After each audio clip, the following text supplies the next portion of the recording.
Sol 106.5. Bien, señores, tenemos en la línea telefónica al doctor Ángel Locuar, ex ministro de Industria y Comercio. Buenos días, Locuar, ¿cómo estás? Buen día, Martínez. Salúdame a todos los demás, por favor, que tengan un lindo día. Gracias. Gracias, igual. Locuar, queremos precisar cuál fue tu rol como ministro de Industria y Comercio en el tema del reglamento de la ley 112-00, pero también en la inclusión de unos gravámenes o de unos impuestos no lo establece el Congreso, pero unas cargas para gastos administrativos. ¿Cuál fue el alcance de eso? Te lo digo porque he visto un video en el que hay unas afirmaciones que hace el ingeniero Ramón Alburquerque, donde te atribuye esas cuestiones.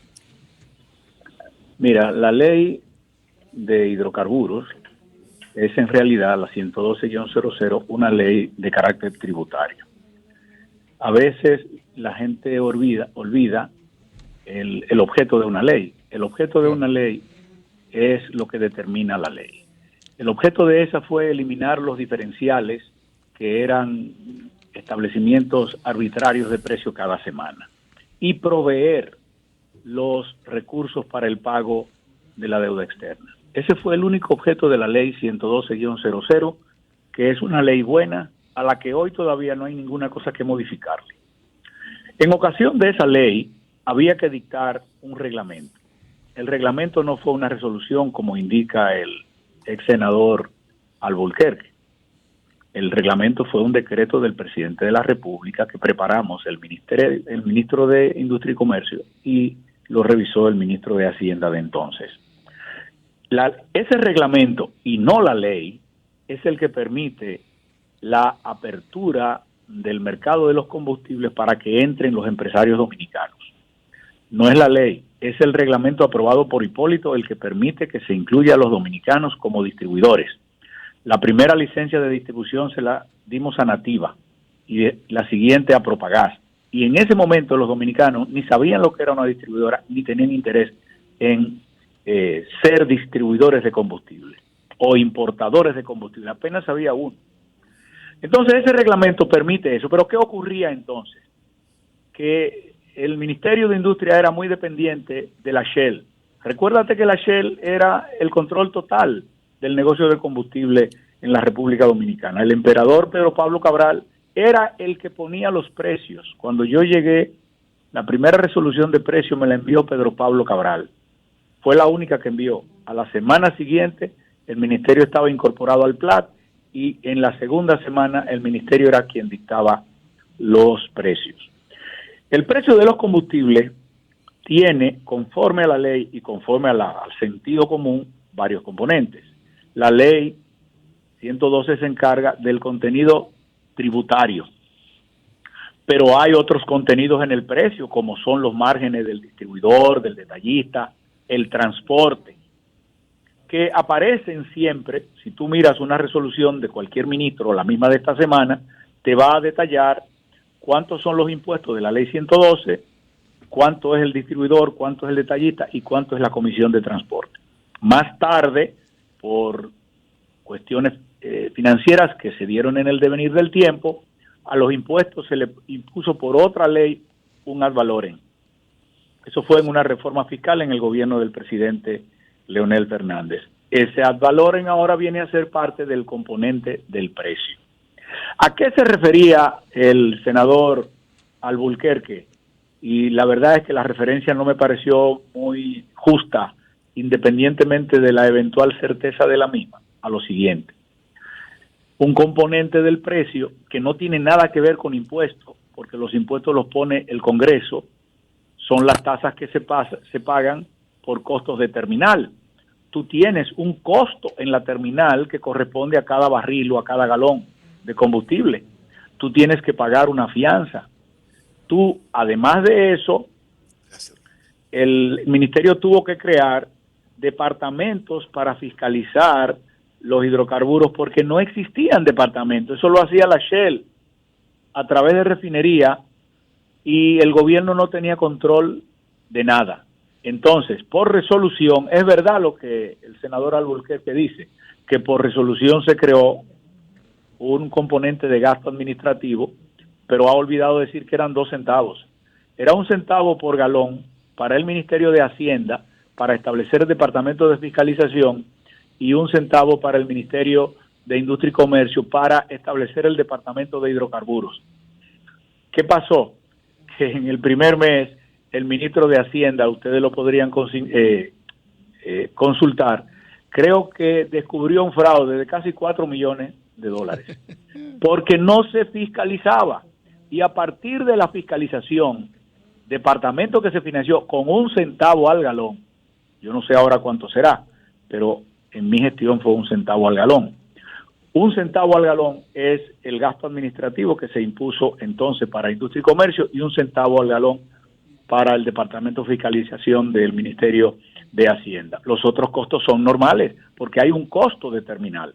Ahora, con posterioridad a eso, otros ministros variaron la composición del precio que aparece en el precio de paridad, pero eso no se produjo durante mi gestión, ni durante la de Hugo, ni durante la gestión de doña Sonia. Se produjo después y eventualmente cada ministro tuvo condiciones distintas. Hoy, el problema de los combustibles no es la ley de hidrocarburos. El problema de los combustibles es que tienen un componente de impuestos muy alto y tienen márgenes muy altos también. Otro problema es que en algún momento el presidente Abinader debe ordenar una revisión del programa de exoneraciones que existe. El programa de exoneraciones no es malo, como yo vi que decía el senador Alburquerque. El programa de exonerar el combustible que es para generación es justo y es correcto, porque si una parte del sector eléctrico genera con combustible exonerado, no se puede pretender que la otra parte genere con combustible que paga impuestos. Ahora, ¿qué es lo que tiene eso de malo? Que hay gente que obtuvo exoneraciones y hace mucho tiempo que no genera, y como no están fiscalizando, hay mucha gente que obtiene exoneración de combustible y lo vende en el mercado en detrimento de las estaciones de gasolina. Si el presidente Abinader quiere hacer algo bien, lo primero que debe hacer es revisar eso, que son cientos de miles de millones de pesos. Si lo hace, no creo que necesite reformar una ley que hasta el día de hoy no tiene ninguna cosa mala. Sí. Que dicen que se cambie el día, ¿y qué tú haces con cambiar el día de martes a miércoles o jueves para fijar el precio? Que se haga promedio, y todo eso lo dice gente que no tiene la menor idea de cómo funciona el mercado internacional de combustible. La ley no está mala, la ley lo que tiene son elementos de los que se ha abusado que deben ser revisados. Por ejemplo, recientemente, por resolución, le impusieron una tasa para supuestas emergencias.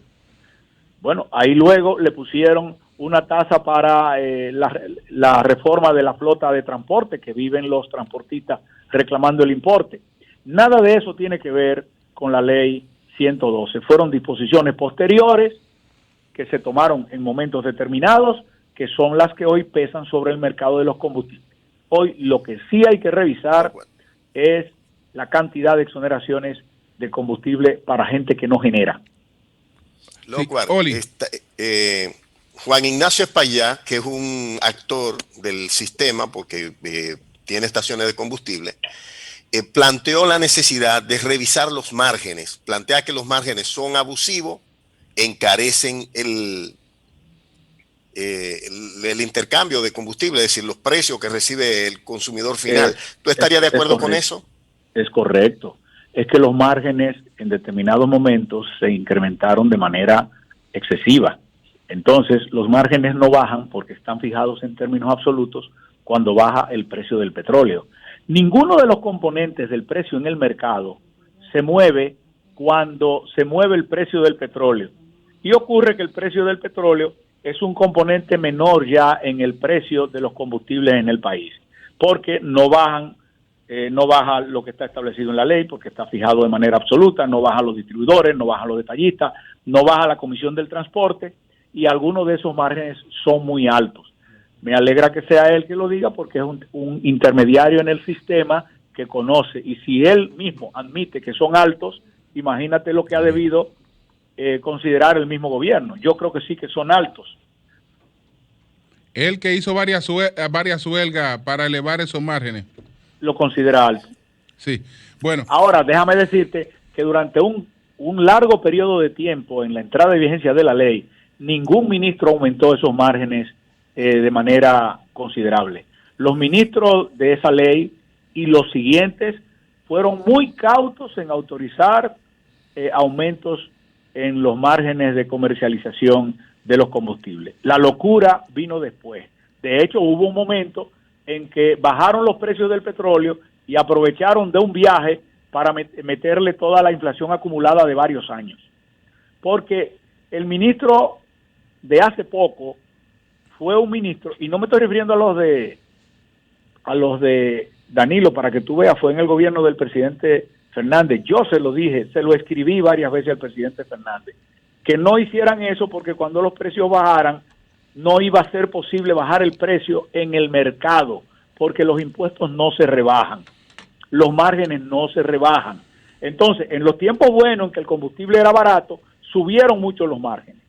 Y ahora que el combustible vuelve a subir, los márgenes son muy altos. Pero déjame decirte que es que el combustible apenas está empezando a subir, porque nosotros nos acostumbramos a una espiral de precios que venía cayendo y que aterrizó por la caída en el consumo mundial en la pandemia, pero los precios de los combustibles todavía van a subir a medida que se reactive la economía en el mundo, a medida que la demanda continúe subiendo, y eso va a afectar grandemente la reactivación que procura el gobierno y va a afectar mucho el bolsillo de los dominicanos.